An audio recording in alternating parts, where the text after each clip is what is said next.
रामायण का एक छोटा सा वृतांत। एक रात की बात है। माता कौशल्या जी को अपने महल की छत पर किसी के कदमों की आहट सुनाई दी। उनकी नींद खुल गई। पूछा, कौन है? मालूम पड़ा सबसे छोटी बहू यानी शत्रुघ्न जी की पत्नी श्रुति कीर्ति जी हैं। माता कौशल्या जी ने उन्हें नीचे अपने पास बुलाया।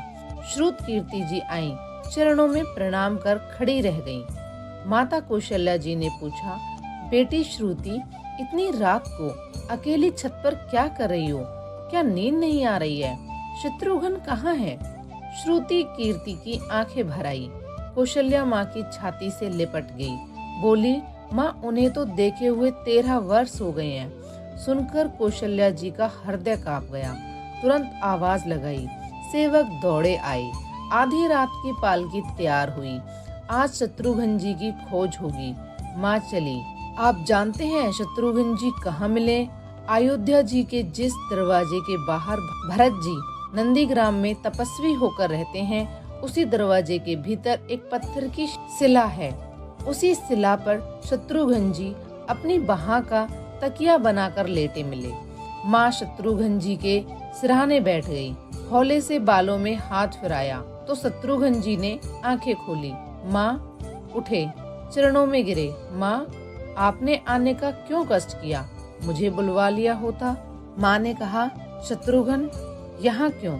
शत्रुघ्न जी की रुलाई फूट पड़ी। बोले, माँ, भैया राम जी पिताजी की आज्ञा से वन चले गए। भैया लक्ष्मण जी उनके पीछे चले गए। भैया भरत जी भी नंदीग्राम में है। क्या ये महल, ये रथ, ये राजश्री वस्त्र विधाता ने मेरे लिए ही बनाए हैं? शत्रुघ्न जी की बात सुनकर माता कौशल्या जी निरुत्तर रह गई। देखो, क्या है ये राम कथा? यह भोग की नहीं, त्याग की कथा है। राम भगवान को 14 वर्ष का वनवास हुआ तो उनकी पत्नी सीता जी ने भी 14 वर्षों का कठिन वनवास सहर्ष स्वीकार कर लिया। परंतु बचपन से ही बड़े भाई की सेवा में रहने वाले लक्ष्मण जी कैसे राम जी से दूर हो जाते? माता सुमित्रा से वन जाने की आज्ञा लेकर जब लक्ष्मण की पत्नी उर्मिला के कक्ष की ओर बढ़ रहे थे तो सोच रहे थे कि माँ ने तो आज्ञा दे दी, परंतु उर्मिला को कैसे समझाऊंगा, क्या बोलूंगा उनसे?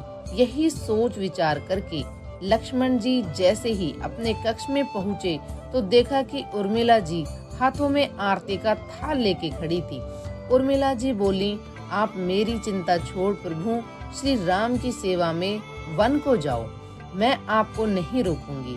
मेरे कारण आपकी सेवा में कोई रुकावट न आए, इसीलिए साथ जाने की जिद भी नहीं करूंगी।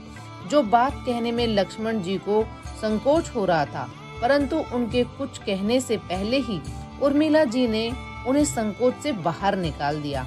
वास्तव में यही पत्नी का धर्म है। पति संकोच में पड़े उससे पहले ही पत्नी उसके मन की बात जानकर उसे संकोच से बाहर कर दी। लक्ष्मण जी प्रभु श्री राम के साथ वन में चले गए, परंतु 14 वर्षों तक पत्नी उर्मिला ने एक तपस्विनी की भांति कठोर तप किया। वहाँ वन में लक्ष्मण जी प्रभु श्री राम एवं माता सीता की सेवा में कभी सोए नहीं, परंतु उर्मिला ने भी अपने महलों के द्वार कभी बंद नहीं किए और सारी रात जाग जाकर उस दीपक की लौ को बुझने नहीं दिया। मेघनाथ से युद्ध करते हुए जब लक्ष्मण जी को शक्ति लग जाती है और हनुमान जी उनके लिए संजीवनी बूटी का पर्वत लेकर वापस लौट रहे थे, तो बीच में अयोध्या के ऊपर से गुजरने के दौरान भरत जी ने उन्हें देखकर कोई मायावी राक्षस समझा और उन्होंने हनुमान जी को बाण मार दिया, जिससे हनुमान जी गिर जाते हैं। तब हनुमान जी सारा वृत्तांत सुनाते हैं कि सीता जी को रावण हर ले गया, लक्ष्मण जी युद्ध में मूर्छित हो गए हैं। यह सुनते ही कौशल्या जी कहती हैं कि राम को कहना कि लक्ष्मण के बिना अयोध्या में पैर भी मत रखना, राम वन में ही रहे।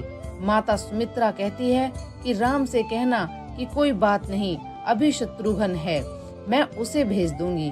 मेरे दोनों पुत्र राम सेवा के लिए ही तो जन्मे हैं।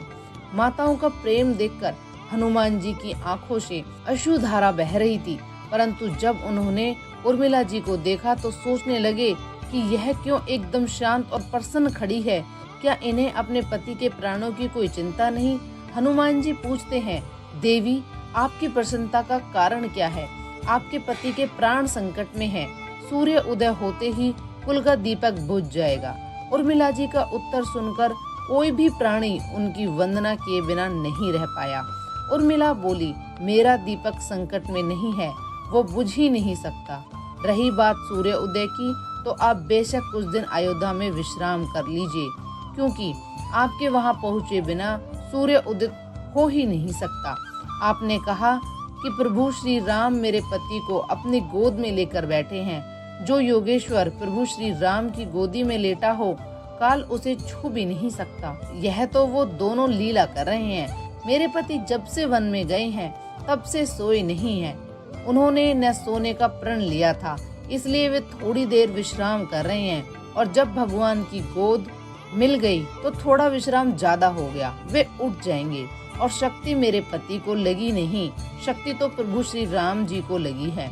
मेरे पति की हर श्वास में राम है, हर धड़कन में राम, उनके रोम रोम में राम है, उनके खून की बूंद बूंद में राम है।